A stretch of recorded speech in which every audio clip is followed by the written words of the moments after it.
तो यहाँ पे हम 35 टोटल कोड लिख के ले आए हैं छोटे छोटे, ठीक है। टोटल 35 नंबर ऑफ कोड है जिनका कि हमको टाइम कॉम्प्लेक्सिटी समझना है और निकालना है, जो कि basic rule to calculate time complexity, basic rule to calculate time complexity when we see code, ठीक है। सबसे पहले ओके, तो अब बात कर लेते हैं थोड़ा सा कंस्ट्रेंट्स के बारे में, ठीक है। कंस्ट्रेंट्स क्या होते हैं, जैसे कि हम लोगों ने देखा था कि the moment you see constraint your brain automatically rejects the bad approach before writing one line of code, क्योंकि हम इस कंस्ट्रेंट के बहुत क्वेश्चन आते हैं, बहुत क्वेश्चन होते हैं इस कंस्ट्रेंट के, ठीक है। तो इन सब के लिए हमको हमेशा n log n का एल्गोरिदम लिखना चाहिए।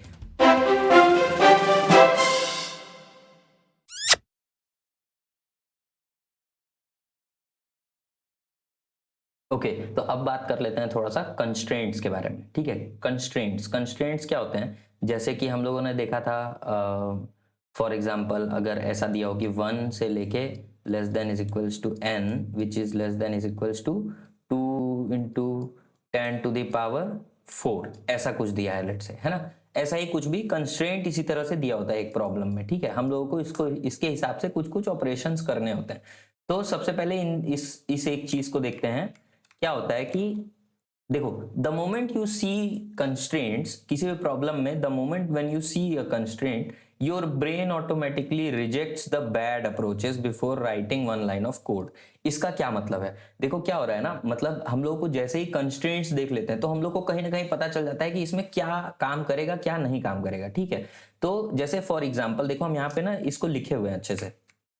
हमेशा क्या होता है ना, जब भी तुमको ऐसा इनपुट मिले जबकि n जो है वो हमेशा लेस देन इक्वल्स टू 20 है, बस 20, ठीक है। तुम चाहो तो ये सारे कैलकुलेशंस को खुद से भी करके देख सकते हो।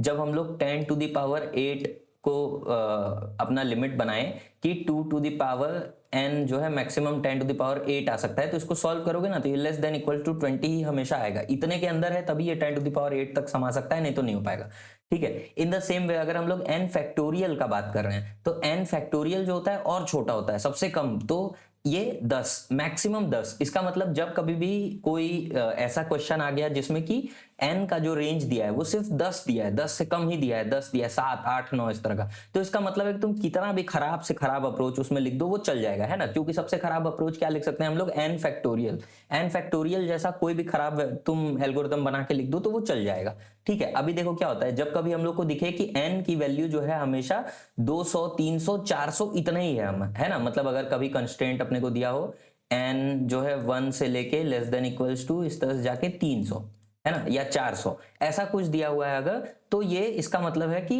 n क्यूब से सॉल्व किया जा सकता है, ठीक है। अब देखो in the same way n square के लिए 5000 से छोटा या उससे 5000 तक, इतने तक का चलेगा। n log n, this is really good. ये हमेशा देखो क्या होता है, ये 10 टू द पावर 6 इसका लिमिट है मैक्सिमम, इससे ज्यादा कभी नहीं हो सकता ये, ठीक है।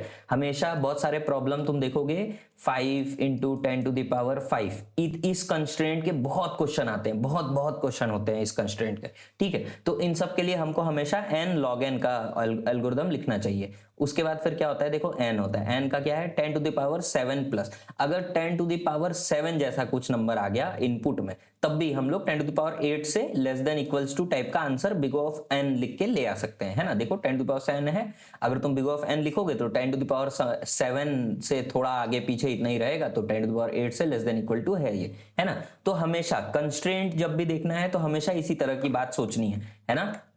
जैसे लेट से कभी किसी क्वेश्चंस में तुमको कंस्ट्रेंट मिल गया 10 टू द पावर 5, तो तुमको तुरंत से सोचना है कि भाई देखो कुछ n या n log n जैसा लगेगा, है ना। n log n मोस्टली लगेगा, क्यों, क्योंकि n लगा देते अगर तो भी काम तो चलेगा, 10 टू द पावर 8 से तो छोटा ही है, ऑब्वियसली अच्छा है, पर n में बहुत ज्यादा चांसेस है कि नहीं मिलेगा। क्यों, क्योंकि कंस्ट्रेंट भी देखो इसी तरह से ऑनलाइन क्वेश्चंस में सेट किया जाता है। कंस्ट्रेंट 10 टू द पावर 5 दिया है, इसका मतलब है कि तुमको n log n लगाना पड़ेगा, मोस्टली चांस यही है, ठीक है। क्यों, क्योंकि अगर ये मान लो अगर ये और ज्यादा हो सकता तो वो इनपुट को थोड़ा और हार्ड बनाते हैं ना। जैसे हम लोग लीड कोड में 200 300 इतने टेस्ट केसेस होते, तो बड़े बड़े टेस्ट केस डालते हो ताकि तुम्हारे प्रोग्राम को अच्छे से हम लोग टेस्ट कर पाए, पर वो 10 टू द पावर 5 तक ही डाला हुआ है। इसका मतलब है कि तुमको n log n लगाना पड़ेगा। इन द सेम वे अगर वो 5000 या इतना ही दिया है तो इसका मतलब है कि n log n से ये सॉल्व नहीं हो पा रहा था, है ना, इसलिए हमको n स्क्वायर जैसा कुछ अप्रोच लगाना पड़ेगा, है ना। इसी तरह इन द सेम वे देखो 400, ये तो पक्का है, ये जब भी कभी देखो कोई क्वेश्चन नहीं समझ में आ रहा है, पता नहीं क्या करना है, इसमें कुछ नहीं हो रहा है, हमेशा उसका कंस्ट्रेंट चेक करो। अगर कंस्ट्रेंट 400 ऐसा मिल गया तो इसका मतलब इसमें n क्यूब लगाओ, सॉल्व होगा भाई। और ब्रूट फोर्स अप्रोच लिखना बहुत इजी काम होता है, ठीक है। आई गेस ये चीजें समझ में आई होगी, मजा आ रहा होगा तुमको। ये लाइन हमेशा याद रखो कि the moment you see constraint your brain automatically rejects the bad approach before writing one line of code. क्योंकि हम लोग कंस्ट्रेंट देख लिए तो अब हमको पता है कि क्या नहीं चलेगा, है ना, क्या करना चाहिए तो चलेगा और क्या नहीं चलेगा, ये अच्छे से हमको पता चल जाता है, ठीक है। नाउ अब देखो, अब जो मेरे पास है ये बहुत कमाल की चीज है। देखो यहाँ पे हम 35 टोटल कोड लिख के ले आए हैं छोटे छोटे, ठीक है। टोटल 35 नंबर ऑफ कोड है जिनका कि हमको टाइम कॉम्प्लेक्सिटी समझना है और निकालना है, जो कि हम लोग इस वीडियो में करने वाले हैं, ठीक है। यहाँ पे देखो, यहाँ पे कुछ छोटा सा दिख रहा होगा तुम्हें, इसको जरा पहले बड़ा कर लेते हैं और देखते हैं जरा ये क्या लिखा है। वही, ठीक है, इसको लेट मी, हाँ। तो देखो हमने क्या लिखा है यहाँ पे, हमने लिखा है भाई कि basic rule to calculate time complexity, basic rule to calculate time complexity when we see code, ठीक है। सबसे पहले क्या करना है, रीड कोड स्लोली, ठीक है। आस्क प्रिडिक्शंस, चीजें सोचो कि ऐसा करने से क्या होगा, ऐसा ऐसा ये बार बार हो रहा हो तो क्या होगा। Count operation step by step, एक एक करके हमको देखना है कि क्या क्या ऑपरेशन हो रहा है, ठीक है। कन्वर्ट टू समेशन मेंटली, मतलब ऐसा नहीं है कि एक जगह बिग ऑफ एन हो रहा है और एक जगह और बिग ऑफ एन हो रहा है तो हम बोले कि हाँ भाई 2n हो गया, नहीं, ऐसा सम नहीं करना है इसका, पर हम लोग को इसका सम मेंटली करना है कि अगर n दिखा तो इसका मतलब है कि n हो रहा है अपना, है ना। अगर यही में n दिखा और एक मान लो big of n log n दिख गया इसी में, ठीक है, अगर ऐसा कुछ दिख गया तो इसका मतलब क्या हो रहा है अब। तो अब जैसे देखो फॉर एग्जांपल समझते हैं, अगर किसी कोड में हमको ऐसा दिखे कि यहाँ पे एक बिग ऑफ n हो रहा है, फिर एक दूसरे जगह पे एक बिग ऑफ n हो रहा है, और फिर लेट से कि तीसरी जगह पे क्या हो रहा है कि बिग ऑफ log n हो रहा है फिर, ठीक है, और एक जगह पे फिर क्या हो रहा है, big of n log n हो रहा है, ठीक है। ऐसा कुछ हो रहा है और ये सारा काम जो है ये एक प्रोग्राम के अंदर ऐसे मान लो हो गया, ठीक है। तो इसका मतलब क्या है, हम लोग को कुछ ऐसा समझना है कि ये जो है इसका पूरा, इसका हमको एक मेंटली सम निकालना पड़ेगा। तो ऐसा नहीं है कि 2n plus log plus n log, ऐसा कुछ नहीं करना है हमको। ये मीनिंगफुल है, सॉरी ये मीनिंगलेस है, बिल्कुल नहीं, कोई काम का नहीं। अपने को क्या करना है, इसमें से मैक्सिमम कौन है, क्योंकि सबसे ज्यादा नंबर कौन सा आ जाएगा हमको उस पर फोकस करना चाहिए। तो सोचो log n तो सबसे छोटा है, ये तो बहुत छोटा सा नंबर हुआ, ये बिग ऑफ n भी उतना बड़ा नहीं होगा, इंपैक्टफुल नहीं होगा जितना n log n हो जाएगा, है ना। तो इसलिए हम लोग इस वाले का पूरा ओवरऑल कॉम्प्लेक्सिटी क्या बोलेंगे कि this is big of n log n, ठीक है। ये इस तरह से हम लोग बोलेंगे इसको, okay. I hope this make sense. तो अब हम लोग क्या करने जा रहे हैं ना, देखो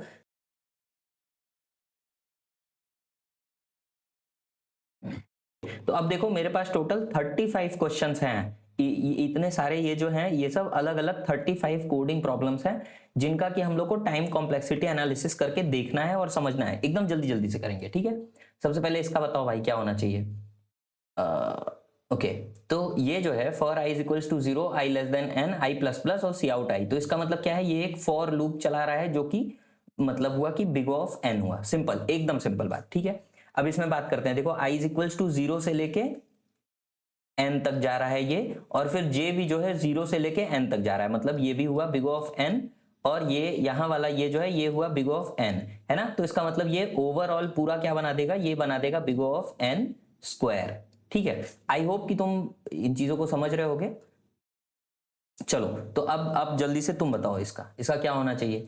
0 से लेके n तक ये चल रहा है, ठीक है, ये i इज इक्वल्स टू 0 से लेके n तक चला गया, ये j जो है 0 से लेके i तक आया, ठीक है। हाँ तो अब बताओ इसका कितना होना चाहिए। जैसे फॉर एग्जांपल अगर ये n सोचो किसी केस में जब ये n जो है अगर लेट से कि ये 1000 होता, ठीक है, तो उस केस में क्या होता कि i लेस देन n है तो ये ज्यादा i जो है वो 999 इतना बड़ा नंबर हो पाएगा, पर जब ये नंबर इतना बड़ा होगा तब ये लूप जो है पूरा इतना बार चलेगा, है ना, 999 बार चलेगा। इसका मतलब कि जितना i हो रहा है उतना ही j वाला लूप चल रहा है। मतलब कभी को जब जिस केस में i जो है वो लगभग इक्वल टू n है ना, ये वाला ऊपर ले जाते हैं ऐसे, ये जब लगभग इक्वल टू n है, ठीक है, देखो i जो है ये लगभग इक्वल टू n है तो भी j जो है ये ये आई के बराबर हो रहा है ना। इसका मतलब ये क्या हो रहा है, इसका मतलब ये हो रहा है कि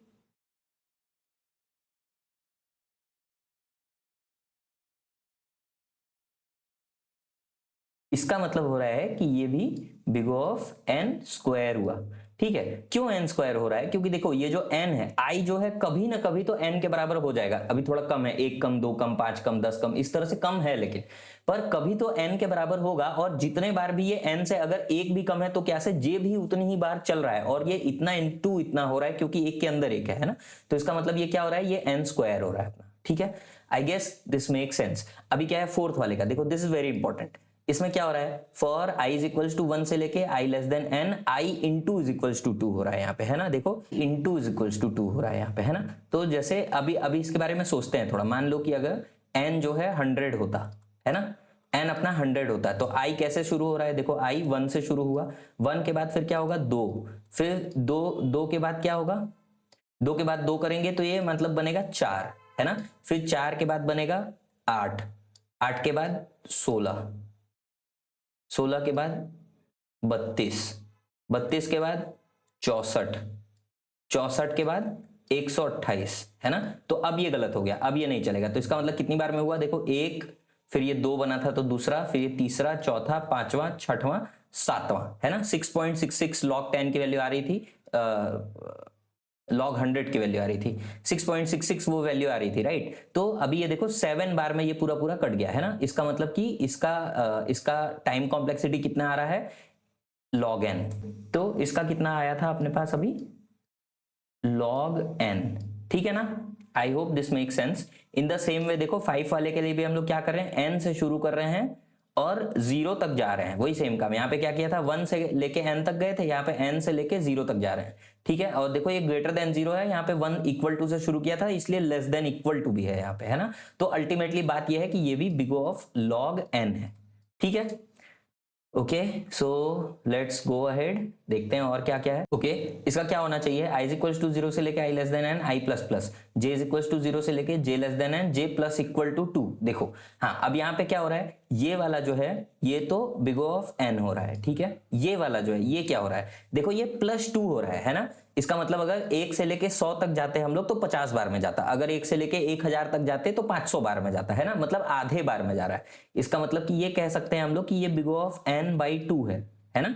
तो पर क्या होता है कंस्ट्रेंट, अब जैसे n के लिए n/2 बार ये चल रहा है, तो अल्टीमेटली बाई 2 का तो कोई मतलब है नहीं, कंस्ट्रेंट ही मेन है मेरा, इसलिए ये अल्टीमेटली बन जाएगा बिग ऑफ n स्क्वायर। ठीक है, n स्क्वायर। ओके, अभी चलो 7 नंबर बताओ। 7 नंबर का कैसे होना चाहिए भाई, 0 से लेके n तक ये चल गया, अब 1 ओके i से लेके n तक ये चल गया। हाँ, तो देखो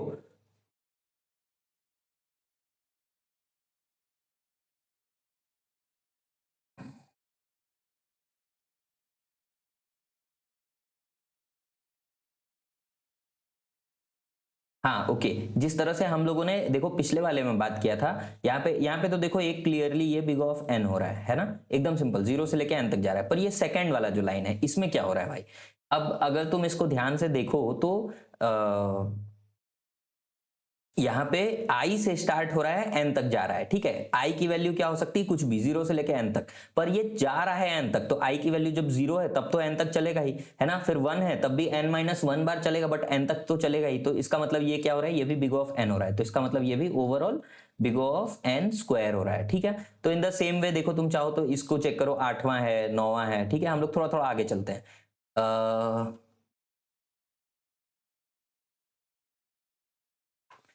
ठीक है, ये 9th वाले को देखते हैं भाई, 9th वाले को।